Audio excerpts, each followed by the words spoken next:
Welcome back friends, ये हमारी video number 5 class 11th computer science with Python series के लिए।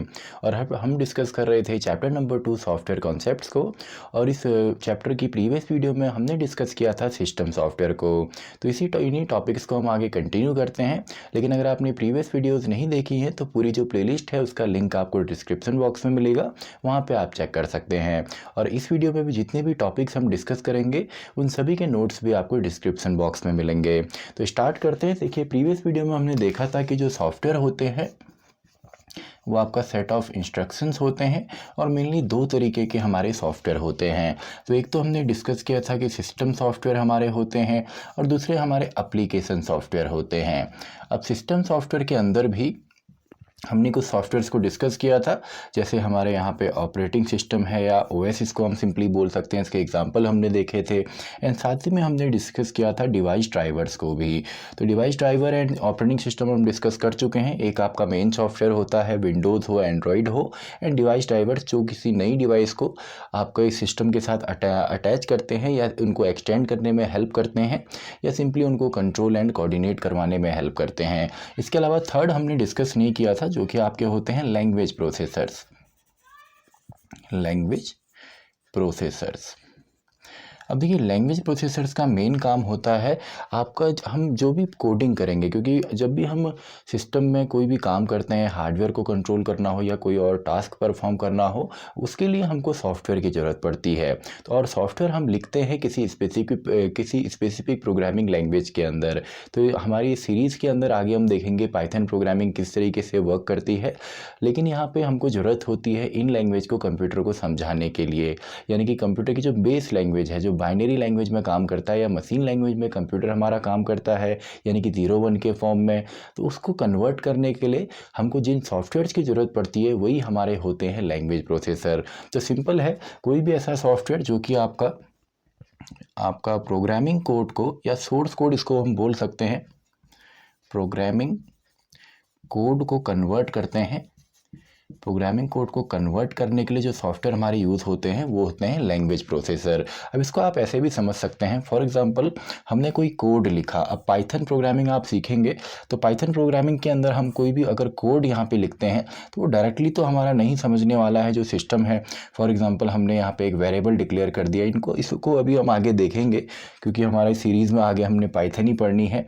उसके अलावा हमने कुछ प्रिंट यहाँ पर करना है या कोई भी और काम हमने यहाँ पर किया, तो इसको अगर हमने कन्वर्ट करना है बाइनरी के अंदर, यानी कि 1-0 के फॉर्म में या किसी भी लैंग्वेज के अंदर कोड हो, तो उसके लिए हमको लैंग्वेज प्रोसेसर्स की ज़रूरत पड़ती है। तो इसी के बीच में जो इंटरफेस है, यानी कि यहाँ पे आपका वर्क करते हैं लैंग्वेज प्रोसेसर। तो यही आपका मेन काम है, सोर्स कोड को बाइनरी कोड या मशीन कोड में कन्वर्ट करने का। काफ़ी बार इसको हम ऑब्जेक्ट कोड भी कहते हैं। तो इसको कन्वर्ट करने का जो काम है वो आपका करते हैं लैंग्वेज प्रोसेसर, इसीलिए इनको काफ़ी बार ट्रांसलेटर्स भी कहा जाता है, यानी कि जो ट्रांसलेट करेंगे। अब इनके भी यहाँ पे जो मेन पार्ट हैं, 3 तरीके के ट्रांसलेटर हम यहाँ पे पढ़ेंगे, जिसमें सबसे पहले हमारा आ जाता है असेंबलर। तो असेंबलर जो होता है ये आपका सिंपली कन्वर्ट करता है असेंबली लैंग्वेज को बाइनरी कोड या आपका मशीन कोड में। तो ये कौन सी लैंग्वेज को कन्वर्ट करेगा? असेंबली लैंग्वेज को, असेंबली कोड को या असेंबली लैंग्वेज को कन्वर्ट करेगा। सेकंड हमारा जो ट्रांसलेटर है, यानी कि जो आपका कोड आपके सोर्स कोड को या high level programming language code को मशीन कोड में कन्वर्ट करते हैं, वो होते हैं आपके इंटरप्रेटर एंड कंपाइलर। अब ये दोनों ही high level programming language code को कन्वर्ट करते हैं। जैसे लो लेवल में तो आपका असेंबली लैंग्वेज आ जाती है, मशीन लैंग्वेज आ जाती है या बाइनरी लैंग्वेज आ जाती है। लेकिन आजकल जितनी भी आपकी प्रोग्रामिंग लैंग्वेजेज हैं वो सभी आपकी हाई लेवल प्रोग्रामिंग लैंग्वेजेज हैं। फॉर एग्जाम्पल पाइथन है, आपका C++ है या जावा है या SQL है, तो ये सभी आपके जो है ये हाई लेवल प्रोग्रामिंग लैंग्वेज हैं। यानी कि इसमें आपका इंग्लिश एंड मैथ्स का कॉम्बिनेशन के फॉर्म में हम प्रोग्राम को लिखते हैं जो कि ह्यूमन रीडेबल होता है, एंड इनको हम कन्वर्ट करवाते हैं आपका इन सॉफ्टवेयर की मदद से या ट्रांसलेटर की मदद से। तो यहाँ पे देखिए 2 तरीके के और हैं आपके, जो हाई लेवल को आपका मशीन लैंग्वेज या लो लेवल में या बाइनरी में कन्वर्ट करेंगे। एक तो आपका कंपाइलर है और दूसरा आपका इंटरप्रेटर है। दूसरा आपका इंटरप्रेटर है। अब देखिए दोनों ही कन्वर्ट करते हैं, बस अंतर ये है कि कंपाइलर आपका पूरे कोड को, यानी कि फॉर एग्जांपल आपका 10 लाइंस का कोड है, पूरे कोड को एक ही बार में यहाँ पे कन्वर्ट करेगा, लेकिन जो इंटरप्रेटर है ये लाइन बाय लाइन करता है। क्योंकि पाइथन एक इंटरप्रेटेड लैंग्वेज है, तो हम यहाँ पे क्या यूज करेंगे, आगे हम यहाँ पे इंटरप्रेटर यूज करने वाले हैं, यानी कि हमारा जो कोड है वो लाइन बाय लाइन आपका कन्वर्ट होने वाला है। तो ये आपका क्या करता है, ये फुली करता है एक ही बार में इंटायर कोड को, और इंटरप्रेटर आपका लाइन बाय लाइन करता है। तो आई होप आपको समझ में आए होंगे ट्रांसलेटर्स यहाँ पे, आपका असेंबलर असेंबली कोड को, कंपाइलर आपका हाई लेवल को लेकिन एक ही बार में पूरे को करेगा, एंड इंटरप्रेटर आपका लाइन बाय लाइन करता है। तो इन सभी के नोट्स अभी आपको मिल जाएंगे डिस्क्रिप्शन में, तो वहाँ से आप पढ़ सकते हैं। तो अब हम बात करते हैं आपका एप्लीकेशन सॉफ्टवेयर पे। देखिए सिस्टम को आपका कंप्लीट हो गया, सिस्टम पे आपका ऑपरेटिंग सिस्टम है जो ऑपरेट करेगा, आपके डिवाइस ड्राइवर्स हैं जो नए हार्डवेयर को कनेक्ट करते हैं, एंड आपके यहाँ पे ट्रांसलेटर्स हैं, आपके लैंग्वेज प्रोसेसर्स हैं जो कि कोड को आपका कन्वर्ट करेंगे। इसके बाद एप्लीकेशन सॉफ्टवेयर में भी आपके दो यहाँ पे मेन हैं, एक तो आपका जनरल है यहाँ पे जनरल सॉफ्टवेयर्स, और दूसरे आपके स्पेसिफिक हैं। तो जनरल सॉफ्टवेयर के अंदर भी आपके यूटिलिटी सॉफ्टवेयर आ जाते हैं।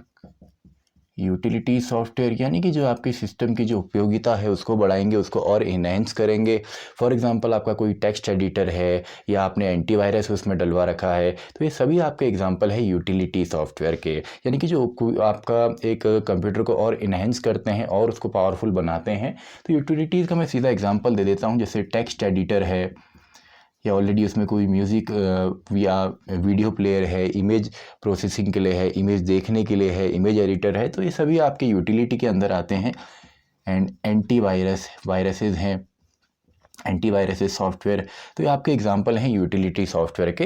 एंड इसके अलावा यहाँ पे जनरल के अंदर सॉफ्टवेयर पैकेजेस भी आते हैं, इसके अंदर पैकेजेस भी आते हैं। फॉर एग्जांपल आपके पास जो ऑफिसेस के पैकेज होते हैं, जैसे आपका माइक्रोसॉफ्ट ऑफिस है या आपका लिब्रा ऑफिस है, ओपन ऑफिस है, तो इसके अंदर सभी आपको मिल जाएंगे। टेक्स्ट एडिट करना है या आपने प्रेजेंटेशन क्रिएट करनी है, आपने स्प्रेडशीट बनानी है, तो इसको सिंपली मैं यहाँ पे बोल देता हूँ कि ये ऑफिस सॉफ्टवेयर होते हैं। ये ऑफिस सॉफ्टवेयर होते हैं, वो आपका MS माइक्रोसॉफ्ट का हो सकता है, या आपका ओपन ऑफिस हो सकता है, या आपका लिब्रा ऑफिस हो सकता है। तो ये सभी आपके पैकेजेस हैं। अब बात करते हैं स्पेसिफिक सॉफ्टवेयर्स के बारे में। तो स्पेसिफिक आपके होते हैं जो किसी स्पेसिफिक पर्पस के लिए हों। फॉर एग्जांपल आपका हॉस्पिटल मैनेजमेंट है, बैंक मैनेजमेंट है, लाइब्रेरी मैनेजमेंट है, तो ये आपके स्पेसिफिक सॉफ्टवेयर है।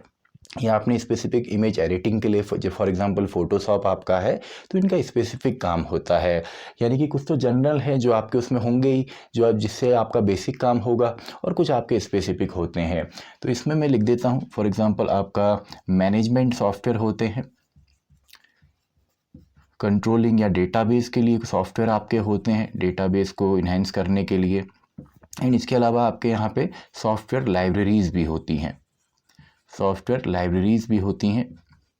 अब देखिए लाइब्रेरीज़ को तो अभी हम यहाँ पे पढ़ेंगे, लाइब्रेरीज़ को अभी हम यहाँ पे पढ़ने वाले हैं, क्योंकि पाइथन के अंदर काफ़ी आपकी इनबिल्ट लाइब्रेरीज़ आती हैं। यानी कि कुछ फॉर एग्जांपल आपका कुछ ऐसी लाइब्रेरीज़ होंगी, यानी कि ऐसी फाइल्स होती हैं सिंपली, जिसके अंदर पहले से आपका कोड लिखा होता है, जिनको केवल हमने एक्सेस करके यूज़ करना आना चाहिए, उनको डायरेक्टली हम यूज़ कर सकते हैं। यानी कि कोड हमारे लिए ऑलरेडी वहाँ पर लिखा होता है, तो ये हमारी सॉफ्टवेयर लाइब्रेरीज़ होती हैं।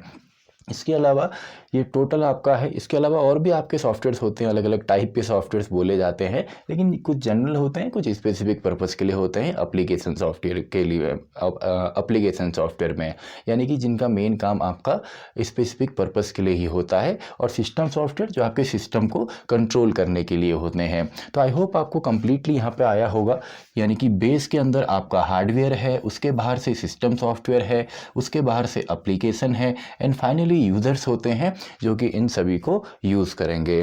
तो इसी के साथ हमारा ये चैप्टर भी ख़त्म होता है। आई होप आपको ये चैप्टर समझ में आया होगा। तो इस चैप्टर के, इस वीडियो के जो भी नोट्स हैं वो आपको डिस्क्रिप्शन बॉक्स में मिलेंगे, और पूरी जो आपकी प्लेलिस्ट है उसका लिंक भी आपको डिस्क्रिप्शन बॉक्स में मिलेगा।